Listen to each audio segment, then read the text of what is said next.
comes to anime, there's the usual suspects. Everybody knows about Dragon Ball Z, Sailor Moon, Naruto, Bleach, Inuyasha, and Pokemon. Everyone knows about Cowboy Bebop, Trigun, Full Metal Alchemist, Ghost in the Shell, and Death Note. And there's not much to say about these titles that hasn't already been said a million times. But there are so many other titles out there. There's a whole universe of anime that gets overshadowed by this handful of celebrities. And I'm on a quest to seek out these overshadowed, underappreciated titles and bring them out into the light of day, to dig up the buried gems or uncover the forgotten cheese. I think I'm on the trail of one right now. Hello, Mr. Ninja Man.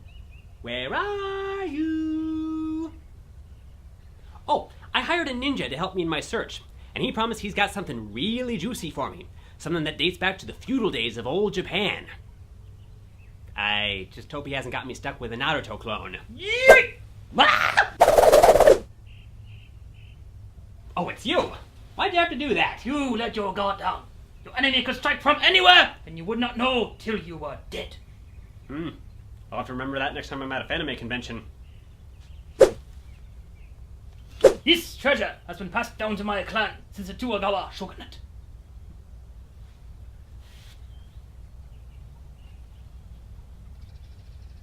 Wow! This is fascinating. It tells of an ancient blood feud between two powerful clans, and a tragic tale of forbidden love. Here, take a look.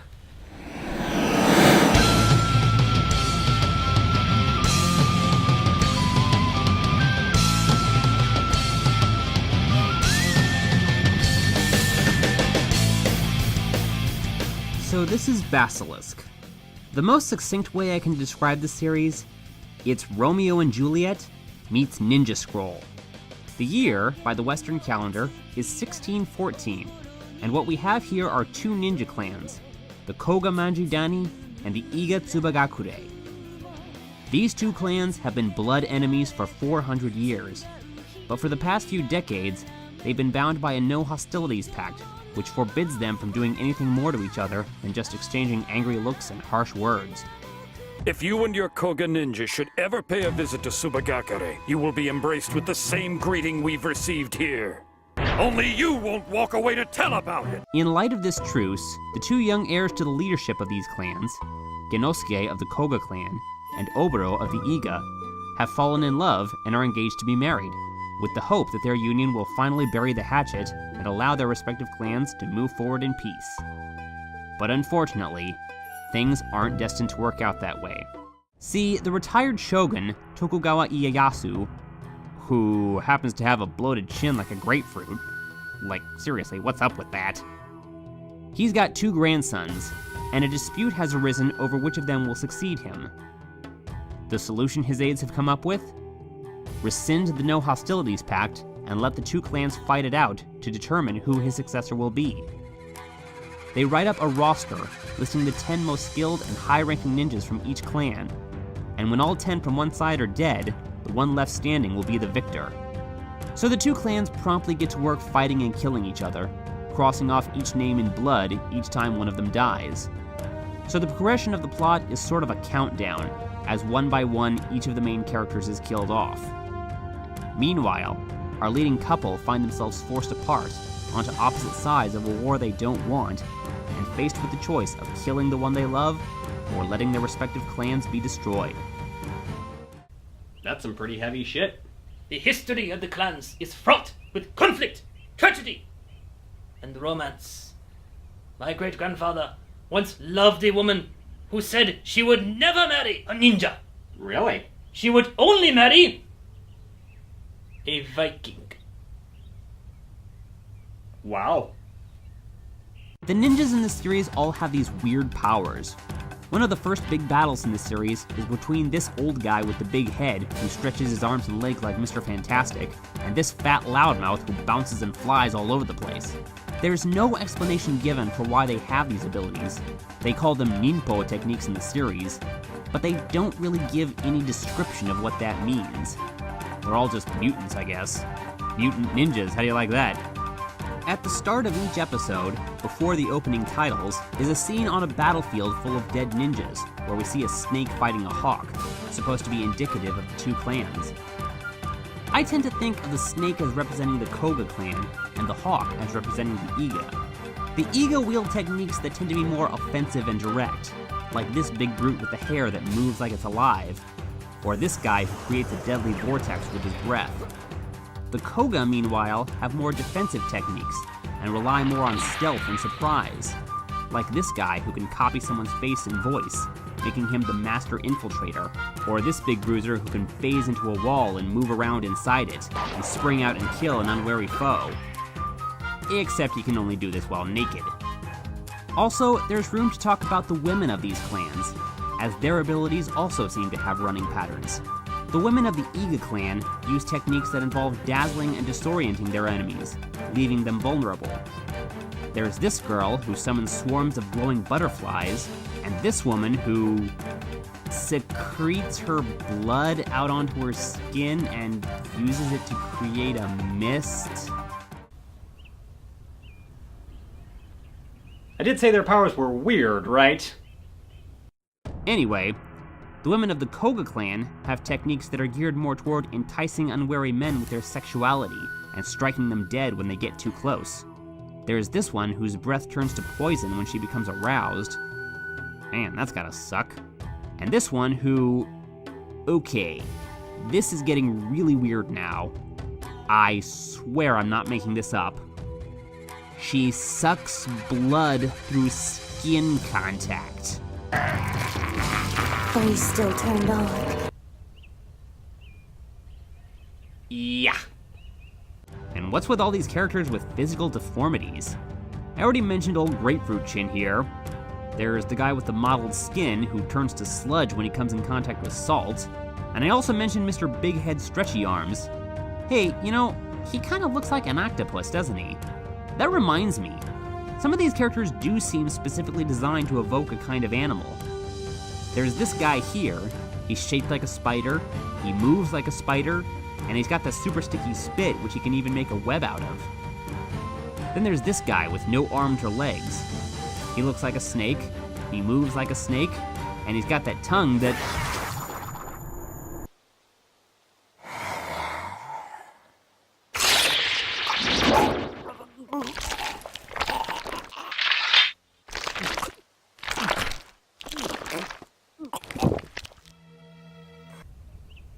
What, were you not expecting this to get any weirder? Yummy. Ooh, incidentally, this snake guy's name is Jubei, the same name as the hero from Ninja Scroll.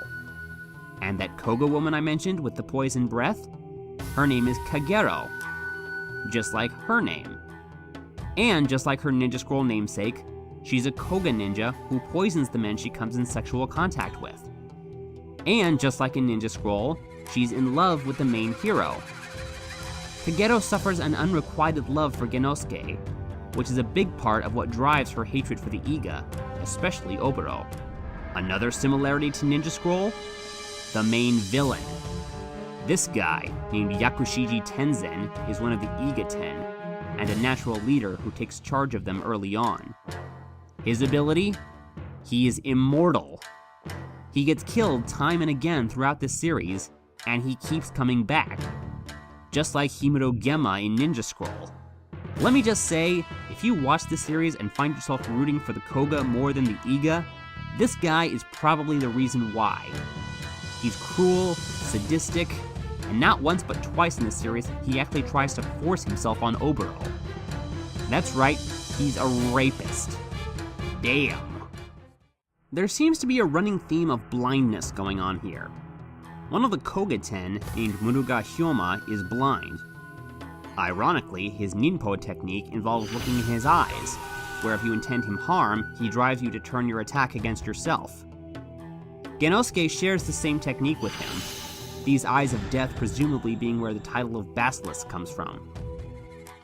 See, Hyoma was Genosuke's mentor, and it's indicated that this technique, which they called the dojutsu, was somehow taught to him rather than just simply born with, which would seem to punch holes in the whole mutant theory, but Let's not get sidetracked, because we'll be here all day.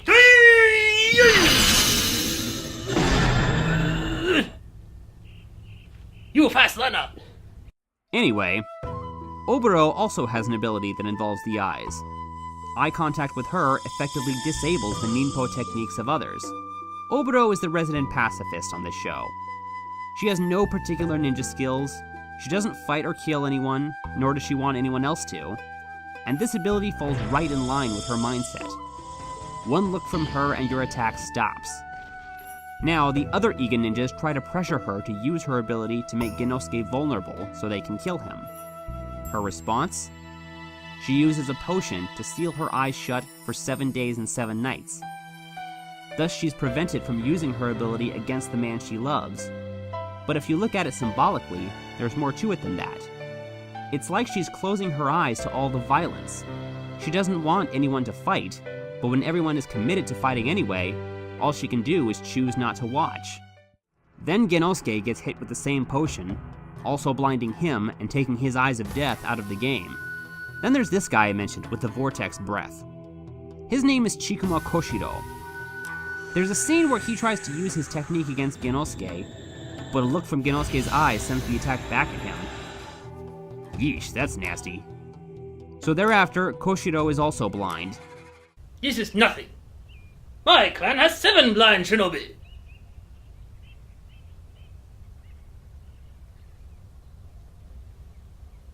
You've got a problem. Now before this happens, Koshiro is every bit as aggressive, as kill first and ask questions later as the rest of his Iga clansmen. But after this happens, he starts getting a little more contemplative. He's less interested in continuing to fight than in keeping Oboro safe. And he actually starts to question why he hates the Koga so much in the first place. And also, Hyoma, the one who is blind from the start, is one of the more calm, less hate-driven characters in the series. I can't help but feel that all this is trying to make some kind of commentary on blind hatred, since that's what a lot of this series is about. These two clans have been fighting each other for so long, they don't even remember why anymore. It's like the ones who are blind are the ones who see the most. They see that all the fighting and killing is pointless, that this war gains them nothing, but costs everything. And hey, how have I not mentioned this already? Oboro and Genosuke are each the successors to the elderly leaders of their respective clans, Ogen and Danjo, whom we're introduced to in the first episode. These two are the first to die at each other's hands. But before they do, and even before we ever meet Oboro or Genosuke, we get this extended flashback scene that reveals that in their youth, these two were once lovers themselves. Things ultimately went bad for these two. Do these two have a chance? Can a single spark of love ever have any hope against an overwhelming tide of hate? I won't give away the ending here, but I'll say this much. Bring a box of tissues. You're gonna need them.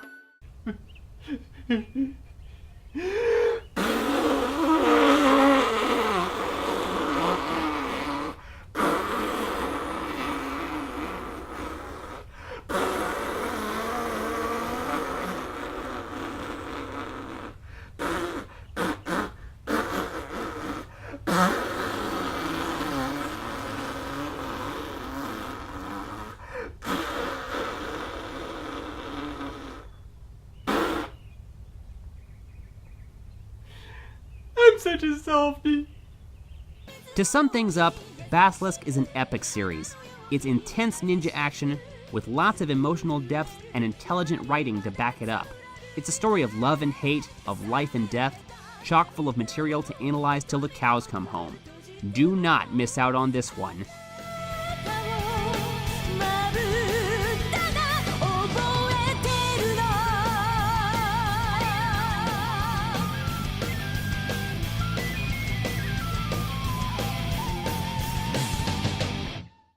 Wow.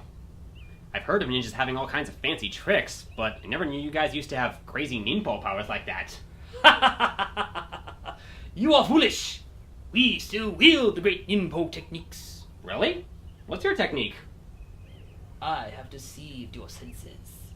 You believe I am still here talking to you, when in fact, I have already left to watch Naruto. out of here.